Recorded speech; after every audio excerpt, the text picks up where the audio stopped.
Dr. Mark Changizi here with your Science Moment. Today I'm going to talk about being agnostic, and we're going to just tiptoe into religion. I'm really not interested in getting into religion deeply here on the Science Moment channel, or at least not at the moment. But it occurred to me, the number of people who believe and say they're agnostic is, I think, a ridiculously large number of folks. And I think that most of them, in fact, are atheists. And I want to just sort of convince you that if you're agnostic, most of you, I would claim, are just atheists. And so stop saying you're agnostic. And there's nothing wrong with being religious. I mean, I've argued there's strong. I'm an atheist. I think there's strong cultural evolution selection pressures which have created religions which do deep, powerful things, just like writing and language and music, and many of the cultural artifacts that make us human have culturally evolved and are gems in some sense, and do deep, powerful things that few of us understand, and nobody understands in some cases. I mean, I think I've come to understand this in the case of the structure and engineering of writing and language and music, and I've written books about these sorts of things, but I haven't tried to do it for religion because it's a much more complicated topic. But I think it's undergone tremendous selection. But I want to really focus on those who are agnostic, and I just wanted to, and I don't think that whether you believe in religion really has anything to do with these propositional claims about whether there's a God or what he or she is like, and all these different, I think that's sort of really beside the point. But most of the people who think that they're agnostic or atheist or otherwise somehow think it hinges upon those questions. And so you're agnostic, you claim. Let's suppose that you think that you're agnostic. Now, right now, there are, let's suppose, little elves that are wandering around my feet. But whenever I look down, they whisk away and I can't see them. Now, it's possible that there are really sneaky elves, super sneaky elves that exist. In fact, they do it all the time, but they ensure that no one can ever see them. Right? Even if you put your camera there, they whisk away, or they only let themselves reflect light exactly when the camera is not absorbing light. It's sort of, it's ensuring through many careful means to not be observed. Right? Now, are you agnostic about that? You could say, well, I don't have any evidence against it, Mark. Right? But you're not right now giving 50-50 chance that that's the case. Right? Now, I can do that for a gazillion things. Right? I can say, I'm just making it up right now.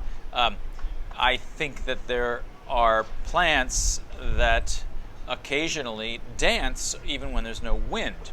And I'm sure that that happens, right? Now, you could just say, Mark, I think that's pretty unlikely that they do that. And but you don't have any evidence against it. You'd have to go try and observe all plants all the time to provide evidence that it doesn't happen. It's a really hard thing to do, right? To actually get evidence that doesn't happen.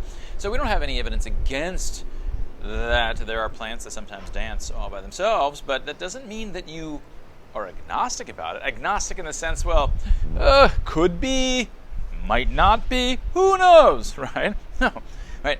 You have, in the absence of any evidence for or against, an extreme bias against it. That is, its prior probability, each of these, and I can come up with arbitrarily many of these, there's infinitely many such examples, the prior probability of these is negligible, right? They're extremely small. It's not 50-50. It's not 99.1% against. It's not 99.1, 99.99 or 99.9999, right?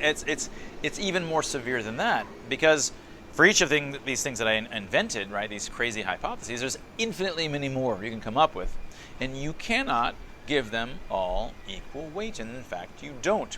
You are not agnostic about them. You walk around, in fact, believing that that's not the case, right?